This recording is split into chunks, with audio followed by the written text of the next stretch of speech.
பாஜகவோட கைக்கூலியாக சிபிஐ செயல்படுகிறது, பாஜகவோட கைக்கூலியாக வந்துட்டு சென்சார் போர்டு செயல்படுகிறது, இடி செயல்பட கூட சொல்லலாம். ஆனா விஜய் இன்னைக்கு இவ்வளவு சம்பவங்கள் நடந்தும் ஜனநாயகன் படம் வந்து இப்ப ரிலீஸ் ஆகல. இவர் சிபிஐ வந்து 2 தடவை கூப்பிட்டு 8 மணி நேரம் 7 மணி நேரம் விசாரணை பண்ணியிருக்காங்க. எவ்வளவு பண்ணியும் இன்னைக்கு பாஜகவை பத்தி அவர் வாய் பேசல. காசால நடக்கிற பிரச்சனைக்கு கூட எந்த பக்கம் தவறு இருக்குன்னு கூட தெரியாம இஸ்ரேலிய மக்கள் கொல்லப்பட்டது கூட நியாயம் கற்பிக்கக்கூடிய ஒரு நபராக, பயங்கரவாதிகளுக்கு ஆதரவு தெரிவிக்கக்கூடிய ஒரு நபராக இன்னைக்கு திருமாவளவன் இருக்கிறார். அப்ப பயங்கரவாதிகளுக்கு ஆதரவாக இருக்கக்கூடிய திருமாவளவன் பயங்கரவாதிகள் ஆதரவு கூட்டணி நம்ம சொல்லுவோம். யாரை வச்சு இந்த படம் எடுக்கிறாங்கன்னாக்கா அல்லேலூயா பாபு, காமெடி பாபு அவர் வச்சு அந்த படத்தை எடுக்கிறாங்க. சேகர் பாபு தான் மெயின் பண்ணி தான் அந்த படத்தை எடுக்கிறாங்க. அதிமுகவில் இருந்த வரைக்கும் கனத்த பாபுவாகத்தான் இருந்தார். இவன் நான் ஒரு மூஞ்சி, இவன் கேரக்டர் நாங்கள் நடிக்கணுமா, இந்த மாதிரி ஒரு கேரக்டர் நடிக்கிறதுக்கு நான் செத்து போயிடலாம் நினைக்கிறவங்களாம் இருப்பான் ஹீரோ. ஏன்பா என்னுடைய சினிமா கேரியர் அழிஞ்சா கூட பரவாயில்ல, இந்த மாதிரி அவன் கேரக்டர்லாம் நடிக்கவே மாட்டேன்னு போயிருப்பான். இன்னைக்கு மார்க்கெட் இழந்த நடிகராக இன்னைக்கு நம்ம ஜெயர் ரவி, அதனால வில்லனா நடிச்சிருக்காரு இந்த படத்துல. ஹீரோவா இருந்த ஒருத்தர் திடீர்னு வில்லனா வரான்னு அர்த்தம், மார்க்கெட் இழந்து போனாதான் அதே மாதிரி வர முடியும். ஒரு படம் ஒருத்தர் ப்ரொடியூஸ் பண்ணி முடிச்சுட்டா அந்த படம் ரிலீஸ் ஆக போகுதுன்னா ஒன்னு ரெட் ஜாயிண்ட் சொல்ற தியேட்டர் தான் அந்த படத்தை வாங்கணும், இல்லைன்னா அந்த தியேட்டருக்கு எந்த படமுமே இனிமேல் கொடுக்க மாட்டாங்க. அந்த மாதிரியான ஒரு கசப்பான சூழ்நிலை தான் இன்னைக்கு திரையுலகம் இருக்குது. அதனால தான் இன்னைக்கு தலையெழுத்தே என்று ஆண்மையை இழந்து வேறுக்குத்தான் இவங்க சினிமாவில் ஹீரோ மாதிரி நடிக்கிறானுங்க.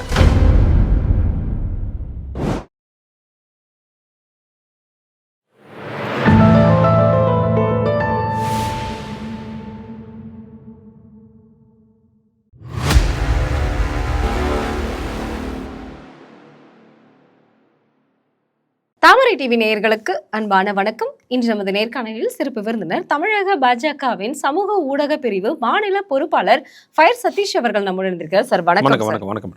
இன்னைக்கு எல்லாருமே வந்து சூப்பரான ஒரு நிகழ்ச்சி நேற்று மதுராந்தகத்தில் நடந்துச்சு. அது அப்படியே வந்து ஒரு ஹாட் டாப்பிக்காக வச்சு பேசிட்டு இருக்காங்க. சரி, என்னப்பா இது சின்ன ஒதுக்கிட்டாங்க, ஆனால் வந்து இப்போ வரைக்குமே கும்பகர்ண தூக்கத்தில் தாவிக்காய் இருக்கு அப்படிங்கிற மாதிரியான ஒரு செய்தி பரவிட்டு இருக்கு. சரி, அடுத்தது வந்து டெல்லி போயிட்டு வந்தாரு, ஏதாவது ஒரு பரவலான செய்தி இருக்குமா அப்படின்னு பார்த்தா அமித்ஷா விஜய்க்கு நிறைய ஆஃபர் கொடுத்திருப்பதாகவும் அவருக்கு ஒரு வாய்ப்பு இருக்கு பயன்படுத்திக்கலாம், அது மக்களும் அதை தான் எதிர்பார்க்குறாங்க அப்படிங்கிற மாதிரியான ஒரு சூசகமான ஒரு செய்தி பரவிட்டு இருக்கு. அது உண்மையா? இல்லை, மக்களை பொறுத்த வரைக்கும் பார்த்தீங்கன்னாக்கா திமுக என்ற ஒரு கட்சியே இருக்கக்கூடாது, திமுகவுடைய ஆட்சியே இருக்கக்கூடாது, அதோட கூட்டணி கட்சிகளே மக்கள் வெறுக்க தொடங்கிட்டாங்க. அதனுடைய எதிரொலிப்பு தான் வந்து நேத்திக்கு பிரம்மாண்டமான கூட்டம். 5 லட்சம் சேர் போட்டு கூட உள்ள சேர் இல்லாமல் கிட்டத்தட்ட 2 கிலோமீட்டர் தூரத்துக்கு மக்கள் நின்றுட்டே இருந்தாங்க. அவ்வளோ பெரிய மிக பிரம்மாண்டமான ஒரு கூட்டத்தை நேத்திக்கு நடத்தி காமிச்சிருக்கிறாங்க என்டிஏ.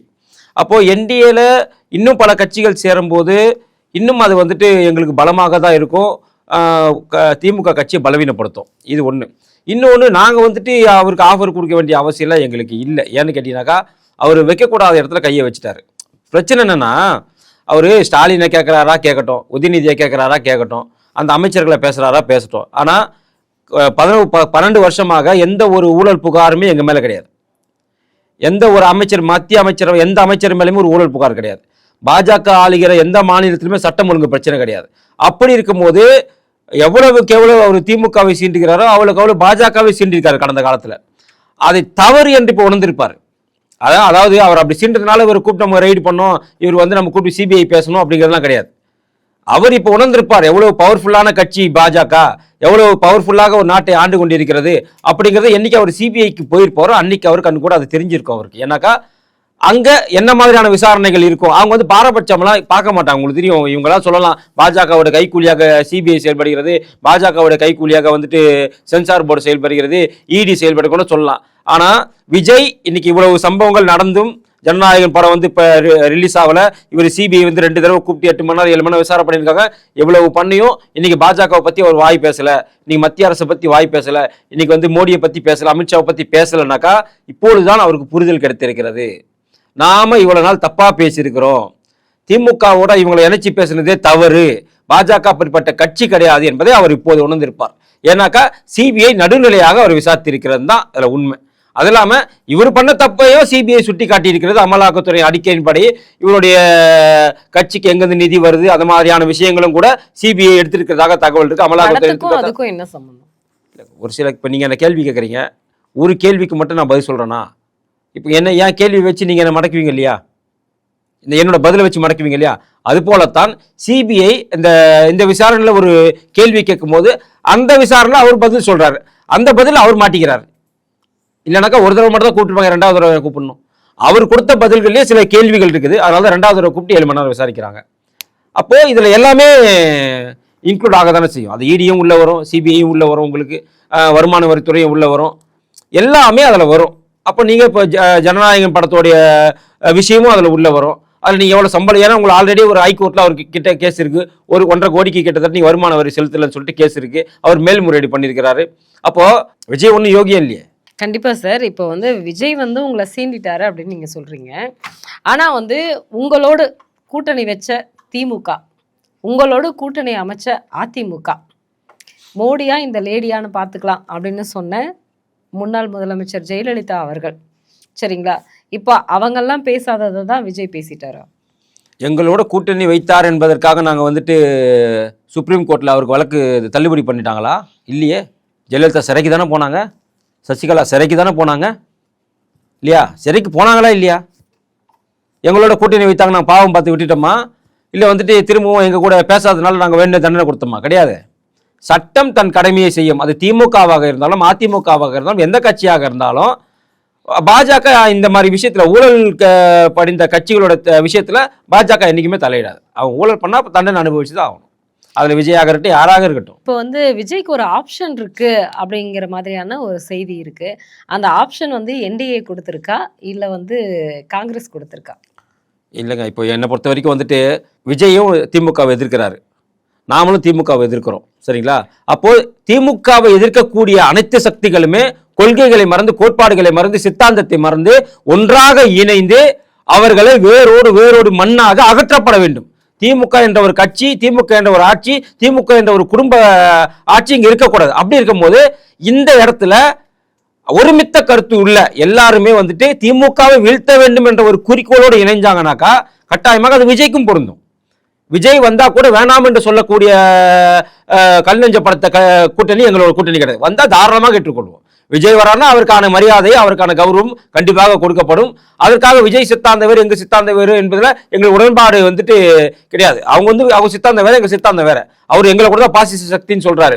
அதை பத்தி எங்களை பொறுத்த வரைக்கும் அவர் வந்தா தாராளமாக ஏற்றுக்கொண்டு நாங்கள் எங்கள் கூட்டணியில அவருக்கான தகுதியான இடத்தை கொடுப்பது நாங்கள் தயாராக தான் இருக்கிறோம். ஆனா இன்னைக்கு செங்கோட்டையன் சொல்லியிருக்காரு, அடுத்த தமிழ்நாட்டோட ஹீரோவே விஜய் தான், அது மட்டும் இல்லாம முதல்வர் ஹீரோ அவர் தான் அப்படின்னு சொல்லியிருக்கிறாரு. இவங்க என்டிஏ கூட்டணி எந்த அளவுக்கு பெரிய மாநாடு அமைச்சாலும் சரி, என்ன அமைச்சாலும் கண்டிப்பா அடுத்த ஹீரோ தமிழ்நாட்டில் விஜய் தான் சொல்லியிருக்காரு. அவர் செங்கோட்டையனை பொறுத்த வரைக்கும் முதல்ல எம்ஜிஆர் தான் ஹீரோன்னாரு, அப்புறம் ஜெயலலிதா ஹீரோன்னாரு, அப்புறம் எடப்பாடியார் என் ஹீரோன்னாரு, இப்போ விஜய் என் ஹீரோன்றாரு. நாளைக்கு விஜய் கிட்ட இடம் இல்லைனாக்கா திமுக கிட்ட போயிட்டு ஸ்டாலின் தான் என் ஹீரோன்னுவாரு. நாளைக்கு அங்கேயும் இடம் இல்லைனா வேற எங்கன்னா ஒரு கட்சியில் போட்டு அவர் தான் என் ஹீரோன்னு சொல்லுவாரு. இவங்கெல்லாம் இந்த மாதிரி சரணாலயம் இல்லாத பறவைகள், இவங்களாம் அப்படிதான் இருப்பாங்க. சரி சார், இப்போ ஆதவர்ஜுன் ஒரு கருத்து சொல்லியிருக்காரு, திமுக அதிமுகவை உண்மையாக அதிமுகவாக மாறிவிட்டது அப்படின்னு சொல்லியிருக்கிறாரு. என்ன சொல்ல வர்றாரு அவரு? இதை நாங்கள் ஏற்கனவே சொல்லிட்டோங்க. அதாவது திமுகவில் இருக்கக்கூடிய முன்னணி அமைச்சர்களும் சரி, முன்னணி நிர்வாகிகளும் சரி, அதிமுகவிலிருந்து போனவங்க. ஏன்னா எனக்கு தெரிஞ்சு ஒரு கட்சியிலிருந்து ஒரு நிர்வாகி வராங்கனாக்கா ஏற்கனவே இருக்கக்கூடிய மூத்தவர்களை கழட்டி விட்டுட்டு இவங்களை தூக்கி முன்னிலைப்படுத்துறது திமுகவில் மட்டும்தான் சாத்தியப்படும். ஏன்னு கேட்டீங்கன்னாக்கா, உங்களுக்கு துரைமுருகன் இருக்கும் போதும் சரி, உங்களுக்கு பொன்முடி இருக்கும் போதும் சரி, உங்களுக்கு ஆற்காடு வீராசாமி இருக்கும் போதும் சரி, உங்களுக்கு RS பாரதி இருக்கும் போது இவங்களெல்லாம் ஓரம் கட்டிட்டு இன்னைக்கு நீங்க செந்தில் பாலாஜிக்கு மட்டும் முக்கியத்துவம் கொடுப்பது ஏன்? செந்தில் பாலாஜி எங்க இருந்து வந்தாரு? அதிமுக இருந்து வந்தாரு. ராஜா கண்ணப்பன் எங்க இருந்து வந்தாரு? அதிமுக இருந்து வந்தாரு. அவருக்கு தான் பெரிய ஒரு குற்றச்சாட்டு கொடுத்தாரு ஸ்டாலின். ஆமா, குற்றச்சாட்டு கொடுத்தவரே இன்னைக்கு அவர் தான் எல்லாமே சொல்றாருல. இன்னைக்கு என்னுடைய கோவையுடைய மண்டலத்தோடைய தளபதி அப்படின்னு அவரே தான் சொன்னாரு. இவரை மாதிரி மோசமானவங்க கிடையாதுன்னு சொல்லிட்டு அவர் தான் எங்களுடைய கோவை மாவட்டத்தோட கோவை மண்டலத்தோட தளபதின்னு அவர் வாரி தான் வந்துச்சு. அப்போ அங்க இருக்கக்கூடிய முத்துசாமியாக இருக்கட்டும், SSR ராஜேந்திரனாக இருக்கட்டும், நிறைய பேர் அங்க இருக்கக்கூடிய 20 அமைச்சர்கள் சொன்னா கிட்டத்தட்ட 13 அமைச்சர்கள் அதிமுகவோட தான் அங்க போனவங்க. சேகர் பாபு உள்பட இன்னைக்கு சேகர் பாபு இருக்கு, அலுவலியா சேகர் பாபு இருக்கார் இல்லையா? அதாவது இவங்களுக்கு செருப்படுத்து போடுறதோ, கார் கருவு தொந்து கொண்டாடும், இந்த மாதிரி சில்லறை வேலைதான் செய்து கொண்டிருக்கக்கூடிய அவர் உள்பட இன்னைக்கு திமுகவில் இருக்கக்கூடிய மூத்த அமைச்சர்கள் எல்லாருமே, முக்கிய இலாக்காக்கள் வைத்திருக்கக்கூடிய அமைச்சர்கள் எல்லாருமே அதிமுக வந்தவங்க. அப்போ திமுக இருப்பவர்களுக்கு மூளை கிடையாது. திமுகவில் இருப்பவர்களுக்கு அறிவு கிடையாது, திமுகவில் இருக்கக்கூடிய நிர்வாக திறமை கிடையாது, திமுகவில் இருக்கக்கூடிய அரசியல் பண்றதுக்கு திராணி கிடையாது. அதனால அதிமுகவில் கூட்டு வந்து அவங்க அரசியல் பண்றாங்க. உங்களுடைய கட்சியில் இருக்கக்கூடிய ஒரு தலைவர், அதாவது டால்பின் ஸ்ரீதர் அவர்கள் ஒரு விஷயம் போட்டிருக்கிறாரு. பாஜகவினுடைய வளர்ப்பை பார்த்து திமுக பிரமித்து போகிறது அப்படின்னு சொல்லியிருந்தாரு. ஏன்னா அங்கே நடந்த கூட்டத்தில் இந்த சேர் எல்லாம் எடுத்து போட்டு குப்பையெல்லாம் க்ளீன் பண்ணிட்டு போனதெல்லாம் பார்த்து ஒரு விஷயத்த சொல்லியிருந்தாரு. அதில் நேற்று நிர்வாகிகளும் அந்த இடத்துல பெருசா நிர்வாகிகள் யாருமே மேடையில் இல்லை அப்படிங்கிற மாதிரியான ஒரு செய்தியும் இருந்தது. அது என்ன காரணம்? இதெல்லாம் பாஜகவில் மட்டும்தான் சாத்தியம். நேற்றுக்கு பார்த்தீங்கன்னு சொன்னாக்கா 18 நிர்வாகிகள் இருக்காங்க, 22 நிர்வாகிகள் இருக்காங்க, மாநில நிர்வாகிகள், துணைத் தலைவர்கள், மாநில பொதுச் செயலாளர்கள், மாநில செயலாளர்கள். இவங்க எல்லாம் நேற்று எங்கே திரும்ப இருந்தாங்க? ஒட்டுமொத்த பேருமே ரோட்டில் இருந்தாங்க, சாலையில் இருந்தாங்க, டாய்லெட்டில் இருந்தாங்க, பிரஸ்கிங் டிபார்ட்மெண்ட்டில் இருந்தாங்க. மொத்த பேரையுமே நீங்கள் மக்கள் பணி செய்ய வேண்டும், நான் பொதுச் செயலாளர், நான் துணைத் தலைவர், நான் மாநில செயலாளர், அப்படியெல்லாம் இல்லாமல் எல்லாமே மக்களோடு மக்களாக இருக்க வேண்டும்னு ஒவ்வொருத்தருக்கும் ஒவ்வொரு டிபார்ட்மெண்ட். ஒவ்வொருத்தருக்கு வாட்டர் டிபார்ட்மெண்ட்டு, ஒருத்தருக்கு ரிசீவிங் டிபார்ட்மெண்ட்டு, ஒருத்தருக்கு டாய்லெட் டிபார்ட்மெண்ட்டு, ஒருத்தருக்கு சாலை டிபார்ட்மெண்ட்டு, ஒருத்தருக்கு போலீஸ் எப்படி நீங்கள் கண்ட்ரோல் பண்ணுங்கிற டிபார்ட்மெண்ட்டு, ஒருத்தருக்கு மக்கள் எப்படி அரவணைச்சு உள்ளே கொண்டு வரணுங்கிற டிபார்ட்மெண்ட்டு, ஒருத்தருக்கு டிராஃபிக் ஜாம் ஆகிட்டாக்கா எப்படி அவங்களை கவர் பண்ணுங்கிற டிபார்ட்மெண்ட்டு, இன்னொருத்தவங்களுக்கு மருத்துவ வசதிகளை செய்து கொடுக்கக்கூடிய டிபார்ட்மெண்ட்டு, இன்னொருத்தவங்களுக்கு அவங்களுக்கு தேவையான தொப்பி சால்வை இதெல்லாம் கொடுக்கக்கூடிய டிபார்ட்மெண்ட்டு, இப்படி பலவிதமாக பிரித்து நேற்றுக்கு நீங்கள் போயிருந்தீங்கன்னாக்கா ஒட்டுமொத்த செலிபிரிட்டியும் பார்த்துருப்பீங்க. நேற்று மீனாட்சி நித்ய சுந்தர்லேருந்து, அமர் பிரசாத் ரெட்டிலேருந்து, அஸ்வத்தாமன்லேருந்து, கருப்பு முருகானந்தம், ஏபி முருகானந்தம், கார்த்திகாயினி, ஒட்டுமொத்த மாநில நிர்வாகிகளுமே இன்னைக்கு களத்தில் இறங்கினாங்க. ஒவ்வொரு வேலையும், அதாவது என்னன்னா இந்த வேலையெல்லாம் எங்களுக்கு கொடுக்குறீங்கன்னு கூட வருத்தப்படாமல் டாய்லெட்டை பார்த்துக்கிட்ட மாவட்ட தலைவர் கூட இருக்காரு. முன்னாள் மாவட்ட தலைவர் டாய்லெட் அவர் தான், டாய்லெட்டுக்கு தேவையான தண்ணியை நிரப்புறது எல்லாமே நிர்வாகிகள். இந்த மாதிரி எந்த கட்சியில் சாத்தியம் சொல்லுங்கள்? திமுகவில் சாத்தியமா? என்னைக்காவது துரைமுருகன் வேலை செஞ்சு பார்த்துருக்கீங்களா? என்னைக்காவது சேகர்பாபு வேலை செஞ்சு பார்த்துருக்கீங்களா? என்னைக்காவது பொன்முடி வேலை செஞ்சு பார்த்துருக்கீங்களா? மேடையை விட்டு கீழே இறங்க மாட்டாங்க. ஆனால் இன்னைக்கு ஒட்டுமொத்த 25க்கும் மேற்பட்ட நிர்வாகிகளுமே அண்ணன் கேசவநாயகி உள்பட, தேசிய நம்ம தமிழ்நாடு பாஜக அமைப்பு பொதுச் செயலாளர் அவர் உள்பட, நம்ம டாக்டர் எல் முருகன் அவரெல்லாம் கடைசியாக மேடைக்கு வந்து தான் பார்த்துருக்கோம். இன்னைக்கு ஆரம்பம் முதல் காலையிலேயே வந்துட்டாரு, 9 மணிக்கு அந்த நிர்வாகிகளை எங்க இருக்கீங்கன்னு கால் பண்ணி கூப்பிடுறாரு. உங்களுக்கு ஒதுக்கப்பட்ட டிபார்ட்மெண்ட்டுக்கு இன்னும் போலையான்னு கால் பண்ணி கூப்பிடுறாரு. இதெல்லாம் எப்படிப்பட்ட ஒரு சாத்தியம்? இவங்கெல்லாம் எம்எல்ஏ கேண்டிடேட். நான் சொல்றேங்க எல்லாருமே எம்பி நின்னுவங்க, எம்எல்ஏ நின்னுவங்க. அஸ்வத்தாமன் எம்எல்ஏ நின்னவர், கார்த்திகேயனக்கா எம்பி நின்னாங்க, எம்எல்ஏ நின்னவங்க, முன்னாள் மேயர். இவங்க எல்லாரையுமே இன்னைக்கு களத்துல இறக்கி பிஜேபி. இன்னைக்கு தமிழகத்தில் இவ்வளவு பெரிய வெற்றி அடையுதுன்னு சொன்னாக்கா ஒட்டுமொத்த நிர்வாகிகளும் இன்னைக்கு களத்துல இருக்கிறாங்க. திமுக இருக்காங்களான்னு கேட்டா கிடையாது. கடைசி வரைக்கும் தொண்டன் தான் வேலை செய்வோம். கண்டிப்பா. ஆனா நீங்க சொல்றது எல்லாமே அமைச்சர்களுடைய பெயர் தானே சொல்றீங்க, மாவட்ட நிர்வாகிகள் பெயர். மாவட்ட நிர்வாகிகளும் இறங்கி திமுக வேலை செய்யறாங்க. சேகர்பாபு யாருங்க? அவர் மாவட்ட செயலாளர், அவர் அமைச்சர் இல்லையா? ஆனா மாவட்ட செயலாளர் 2 பதவி அவருக்கு இருக்குல்ல. அதைத்தான் நாங்களும் சொல்றோம். இன்னைக்கு எங்க தலைவர் எங்களை கூட ஒரு மாநில செயலாளர், நாளைக்கு மினிஸ்டர் ஆயிட்டாக்கா அவர் மாநில செயலாளர் பிளஸ் மினிஸ்டர். நான் அதுதான் சொல்றேன், அவர் 2 பதவி இருக்கு இல்லையா? அவர் மினிஸ்டர் இப்ப மாவட்ட செயலாளர் முதல்ல. நான் என்ன கேட்கறேன்னாக்கா இவங்க எல்லாம் இப்படி ஆன பிறகு இந்த வேலையெல்லாம் செஞ்சாங்களான்னு கேட்டாக்கா கிடையாது. கடைசி வரைக்கும் வட்ட செயலாளரும் அங்க இருக்கக்கூடிய அடிமட்ட தொண்டர்கள்லாம் செஞ்சுட்டாங்க. ஆனா இன்னைக்கு 2ஆம் கட்ட மாநில நிர்வாகிகள் இறங்கி பணி செய்யறாங்க. 2ஆம் கட்ட மாநில நிர்வாகிகள் என்னைக்கு திமுக காங்கிரஸ் இறங்கி வேலை செஞ்சாங்க சொல்லுங்கன்னு கேட்கிறேன். ஒரு சான்று இருக்கான கிடையவே கிடையாது. ஆனா இதுல நேற்று இந்த மாநாட்டை பார்த்து விட்டு திரும்ப அவர்கள் ஒரு விஷயத்த சொல்லியிருந்தாரு. இந்த என்டிஏ ஆட்சி, கூட்டணி ஆட்சி அமைஞ்சா கண்டிப்பா இது பிராமணர்களுடைய ஆட்சியாக அமையும் அப்படிங்கிற மாதிரி ஒரு விஷயத்த சொல்லியிருந்தார். எதுக்காக அப்படி சொல்றாரு? இதுல யாரு பிராமணர்கள் இருக்காங்க? அவருக்கு வயிற்றுச்சலுங்க. அவருக்கு வயிற்றுச்சல். அவரு கண்ணை மூடிட்டு கனவு காண்றாரு. அதெல்லாம் என்னைக்குமே ஒண்ணுமே நடக்காது. அவருக்கு ஏற்கனவே கண்ணுல பிரச்சனை இருக்கு. அதெல்லாம் தான் அவர் கண்ணுக்கு தெரியலன்ற. இப்போ தமிழ்நாட்டில் என்ன நடக்குது, கண்ணு குருடான மாதிரி தான் அவர் இன்னைக்கு நடந்துட்டு இருக்காரு. அதாவது தமிழகத்துல ஏன் அதிமுக கூட்டணி சொல்லக்கூடாது, என்டிஏ கூட்டணி தான் சொல்லுவீங்களா? நாங்க பாத்தீங்களா எவ்வளவு பெருமையா நாங்க திமுக தலைமையிலான கூட்டணி சொல்றோம். நீ திமுக தலைமையிலான கூட்டணி சொல்றீங்க. தேர்தல் கமிஷன் ஒரு விஷயம் சொல்லியிருந்தாங்களே, இந்த தேர்தல்ல அவங்களுடைய சின்னத்துல நிக்கல அப்படின்னா கட்சி கலைக்கப்படும் சொல்லியிருந்தாங்க. இல்ல அதான் சொல்றேன். இப்போ இவர் என்ன சொல்றாருன்னா, இது திமுக தலைமையிலான கூட்டணி நாங்க எவ்வளவு தைரியமா சொல்றோம். அதே போல நீங்க அதிமுக தலைமையிலான கூட்டணி சொல்றீங்க, என்டிஏ கூட்டணி சொல்றீங்கன்னு கேட்கிறாரு. நீ தமிழ்நாட்டு தானே சொல்ற? நான் என்டிஏ கூட்டணி என்பது இந்தியா முழுக்கவே நாங்க என்டிஏ கூட்டணின்னு சொல்றோம். அதே பாஜக தலைமையிலான என்டிஏ கூட்டணி தேசிய அளவில் மாநில அளவில் கூட நாங்கள் இந்திய கூட்டணி தான் சொல்லுவோம். எல்லா இடத்துலையும் இந்திய நீங்க அதிமுக தலைமையிலான கூட்டணி நாங்கள் என்னைக்கு எங்கேயும் சொன்னது கிடையாது. எடப்பாடியாரும் சொன்னது கிடையாது. நம்ம நரேந்திர மோடி அவர்கள் சொல்றது யாருமே சொன்னது கிடையாது. ஆனா இவங்க இந்த திமுக தலைமையிலான கூட்டணி, தமிழகத்துல திமுக தலைமையிலான கூட்டணின்னு சொல்லுவான். அதே நீ கேரளா போனன்னு வச்சுக்கலாம், இந்தி கூட்டணியில் இருக்கக்கூடிய காங்கிரஸும் சரி, இந்தி கூட்டணியில் இருக்கக்கூடிய கம்யூனிஸ்டும் தனித்தனியா நிற்பான். கேட்டா இவங்க 2 பேரும் இந்தி கூட்டணியில் தேசிய லெவலில் இருக்கிறான்னு சொல்லுவான். அதே போல டெல்லி போனீங்கன்னு சொன்னாக்கா அரவிந்த் கெஜ்ரிவால் தலைமையிலான கூட்டணியும் ஒரு கட்சியும் காங்கிரஸும் ஒன்னா சேர மாட்டான். கேட்டா நாங்க ஒட்டுமொத்தமா இந்தி கூட்டணியில் இருக்கிறோம்னு சொல்லுவான். பீகார்லயும் அப்படிதான், அதே மாதிரிதான் உத்தரப்பிரதேசல அப்படிதான். அப்ப நீங்க தமிழ்நாட்டில் மட்டும் ஸ்டாலின் தலைமையிலான கூட்டணி சொல்றீங்க, திமுக தலைமையிலான ஏன் நீங்க இப்ப டெல்லியில சொல்ல மாட்டேங்கிறீங்க? ஏன் நீங்க பீகார்ல சொல்ல மாட்டேங்கிறீங்க? ஏன் நீங்க வந்து உத்தரப்பிரதேச சொல்ல மாட்டீங்க? ஏன் மகாராஷ்டிரால சொல்ல மாட்டீங்க? நாங்கெல்லாம் ஸ்டாலின் தலைமையிலான கூட்டணி சொல்லி பாரு. ஒரே ஒரு தடவை நீ அது மாதிரி வெளி மாநிலத்துக்கு போயிட்டு இதே ஸ்டாலின் தலைமையிலான கூட்டணி சொல்லி பாரு. நீ சொல்லிட்டு நீ அந்த ஸ்டேட் திரும்பி வெளியே வந்துருவியா? நீ இங்க மட்டும்தான் நீ, அதாவது நான் என்ன கேட்கறேன்னா, என்டிஏ கூட்டணி ஆட்சி அமைந்தால் அது RSS பின்புலமாக இருக்கும். அது பார்ப்பன ஆதிக்கம் அதிகமாக இருக்கக்கூடிய ஒரு சக்தியாக இங்க மாறிடும். 12 வருஷத்துல ஒரு ஊழல் புகார் இல்லாத கட்சி எங்க கட்சி.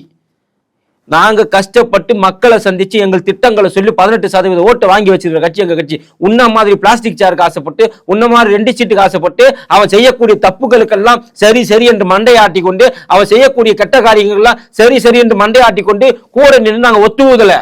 நாங்கள் எதிர்த்து கேள்வி கேட்கக்கூடிய ஒரு கட்சி எங்களுடைய பாஜக கட்சி. அது மட்டுமல்லாமல் திருமாவளவன் சொல்றாரு, திருமாவளவன் ஒரு பயங்கரவாதிகளுடைய ஆதரவாளர் நான் சொல்றேன். இது ஏன் சொல்றேன்னு சொன்னாக்கா, இன்னைக்கு இந்தி கூட்டணி என்ற ஒரு கட்சி திரும்பியும் ஒரு ஆட்சி இங்க திமுக தலைமையான ஒரு கூட்டணி இங்க ஆட்சி அமைச்சாக்கா, இது பயங்கரவாதிகளுக்கு ஆதரவான ஒரு கட்சியாக ஆட்சியாகத்தான் தமிழகத்துல இருக்கும். ஏன்னு சொன்னாக்கா, பகிரங்கமாகவே திமுக கூட்டணி கட்சியை சார்ந்த அனைவருமே, நான் சொல்றது காங்கிரஸ் உள்பட, விசிக உள்பட, கம்யூனிஸ்ட் உள்பட என்ன சொல்றாங்க, இன்னைக்கு கோயம்புத்தூர் குண்டுவெடிப்பு குற்றவாளிகளை விடுதலை பண்ணுங்கன்னு சொல்றாங்க. கோயம்புத்தூர் குண்டுவெடிப்பு குற்றவாளிகள் யாரு? பயங்கரவாதிகள். அந்த பயங்கரவாதிகளை விடுதலை பண்ணுன்னு சொல்லிட்டு ஒரு கட்சி தலைவன் சொல்றானா, நீ பயங்கரவாதிக்கு ஆதரவு அளிப்பவன் தானே. அப்ப உங்ககிட்ட ஆட்சியை கொடுத்தா என்ன நடக்கும்? அது கேஸ் வெடிச்சிருச்சுன்னு சார் சொன்னாங்க. கேஸ் வெடிப்பு இப்ப அதையே இவங்க இன்னும் கேஸ் வெடிப்புன்னு சொல்லாம பயங்கரவாத என்னைய விசாரிச்சுன்னு சொல்றாங்க.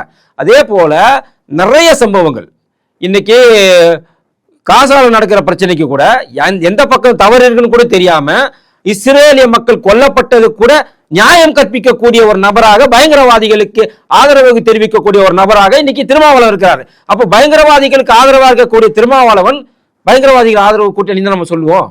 அப்ப திமுக தலைமையிலான இங்க கூட்டணி ஒன்று அமைந்தாக்கால் அது இந்தியாவை பிளவுபடுத்தக்கூடிய, இந்தியாவை சதி வலையில் சிக்க வைக்கக்கூடிய, இந்தியாவின் இறையாண்மைக்கு எதிராக இருக்கக்கூடிய ஒரு கூட்டணியாகத்தான் இந்த ஸ்டாலின் தலைமையிலான கூட்டணி தமிழகத்தில் இருக்கும். அப்படி ஒரு கூட்டணி தப்பி தவறு இங்கு மீண்டும் ஆட்சி அமைத்து விட்டால் அது பயங்கரவாதிகளின் புகலிடமாக மாறிவிடும். அந்த பயங்கரவாதிகளுக்கு அடைக்கலம் கொடுக்கக்கூடிய முதல் நபராக இந்த திருமாவளவன் இருப்பார்.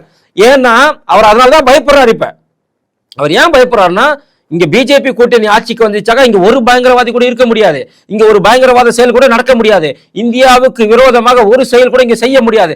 அதன் காரணமாகத்தான் பிதற்றுகிறார், புலம்புகிறார் திருமாவளவன் அவர்கள். ஆனா நேற்று மேடையில மோடி அவர்கள் பேசின ஒரு இதுக்கு வந்து பார்த்தீங்க அப்படின்னா நல்ல ஒரு வரவேற்பு இருந்தது. அதில் வந்து முக்கியமாக இந்த இரட்டை என்ஜின் ஆட்சி அமையும் அப்படின்னு ஒரு விஷயம் சொன்னார். அதுக்கு திமுக இன்னைக்கு ஸ்டாலின் அவர்கள் ஒரு பதிலடி சொல்லியிருக்காரு. டப்பா என்ஜின் ஆட்சி அப்படின்னு சொல்லியிருந்தாரு. அது அமையாது, எங்களுடைய ஆட்சி தான் அமையும்னு சொல்லி சொன்னார். இரட்டை இன்ஜின் ஆட்சி என்பதன் பொருள் கூட தெரியாமல் முட்டாள்தனமாக பேசக்கூடிய முதலமைச்சர் தான் மு.க. ஸ்டாலின். என்ன சொல்றான், இரட்டை இன்ஜின் ஏன் சொல்றாங்கன்னா, இரட்டை இன்ஜின் வேகமாக வேலை செய்தால் ஸ்பீடாக போகும். ஒரு இன்ஜின் செயலில் இருந்தால் கூட ஒரு இன்ஜின் அதை காப்பாற்றி விடும். ஆனால் ஒரே இன்ஜினில் நீங்கள் செயல்பட்டீங்கன்னு சொன்னாக்கா, அந்த ஒரு இன்ஜின் பழுதானாக்கா அந்த வண்டியே ஓடாது. இன்னைக்கு தமிழகத்தின் நிலைமை அப்படிதான் இருக்கு.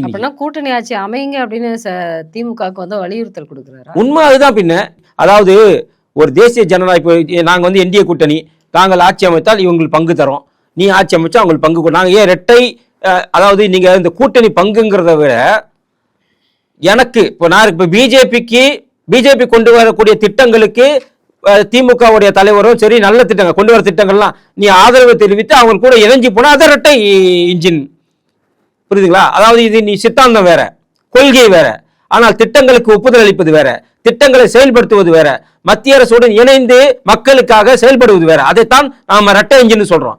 இவர் தப்பா புரிஞ்சுக்கிறார். இவர் ரெட்டை இன்ஜின் நினைச்சுக்கிறாருன்னா, பாஜக எது செஞ்சாலும் அதுக்கு சொம்படிக்கணும், பாஜக எது செஞ்சாலும் அதுக்கு வந்து ஒத்து ஊதணும், பாஜக எது செஞ்சாலும் அதுக்கு வந்துட்டு ஆமஞ்சாமி போடணும் அப்படின்னு சொல்றாரு. அப்படி கிடையாது. இதோட அர்த்தம் என்னவென்றால், கொண்டு வரக்கூடிய நலத்திட்டங்களை நீங்க அதை வந்து செயல்படுத்துங்க, கொண்டு வரக்கூடிய செயல் திட்டங்களை மக்களுக்கு கொண்டு போய் சேருங்க. இன்னைக்கு நிறைய திட்டங்கள் பாஜக கொண்டு வந்த திட்டங்கள் மக்கள் கிட்ட போகல. எண்ணற்ற திட்டங்களுடைய கோடிக்கணக்கான திட்டங்களுடைய பயன் வந்து மக்கள் கிட்ட போகலன்றதுதான் ஒரு என்ஜினுடைய ஆட்சி.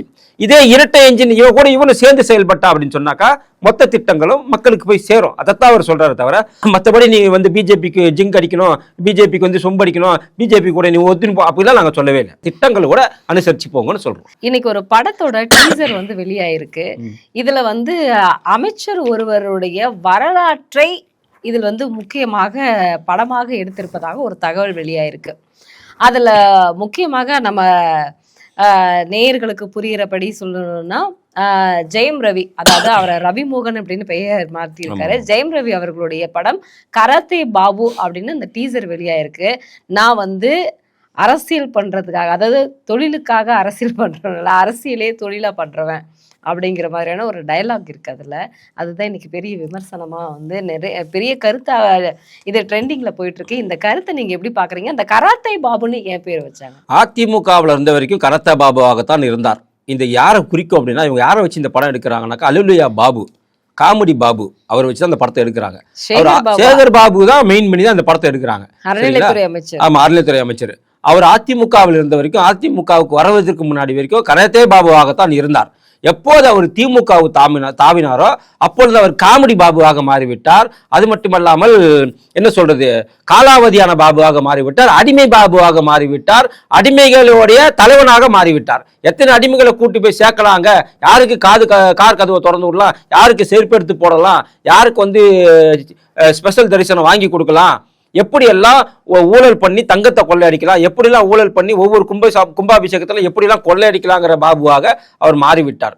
அவர் பேருக்குத்தான் இந்து அறநிலையத்துறையோட பாபு. ஆனால் அவர் முழுக்க முழுக்க இஸ்லாமியர்களுக்கும் கிறிஸ்தவர்களுக்கும் நம்மளுடைய சொத்துக்களை அடகு வைக்கக்கூடிய ஒரு பாபுவாக அவர் மாறிவிட்டார். அதனால அவருக்கு இந்த கராத்தே பாபுன்றதா தயவு செஞ்சு பேர் வைக்காதீங்க. அந்த டைரக்டர் யாருனா இருந்தாக்க அந்த வீடியோ பார்த்தாருன்னா சொல்லுங்க, அந்த ஆளுக்கு காமெடி பாபுன்னு வைங்க, இல்லன்னா அடிமை பாபுன்னு வைங்க.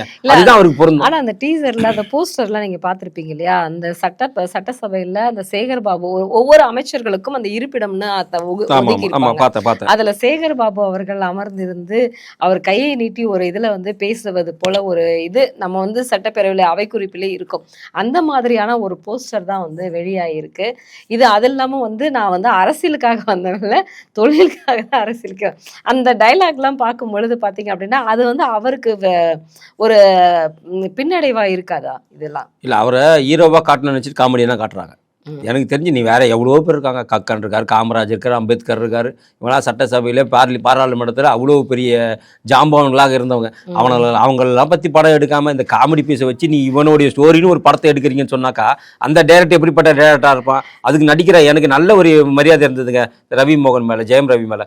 என்னைக்கு இவரோட கேரக்டர் இவர் நடிக்கிறாரோ உண்மையில சொல்கிறேன், இனி அவருடைய நடிப்பு தொழிலுங்கிறது காணாம போயிடும். இல்ல, இந்த பொங்கல் விழாவுக்கு மோடி அவர்களோட வந்து இந்த பராசக்தி டீம் ஃபுல்லாவே வந்து திமுகவுக்கு வந்து ஒரு பெரிய ஒரு ஹீரோவாக காட்டணும், இவங்க தான் ஹிந்தி எதிர்ப்புக்காக போராடினாங்க அப்படிங்கிற மாதிரியான ஒரு இதுதான். ஆனா அது பெரிய ஃப்ளாப் ஆயிடுச்சு. ஆனா அந்த டீமே போய் மோடி அவர்களோட பொங்கல் விழா கொண்டாடுச்சு.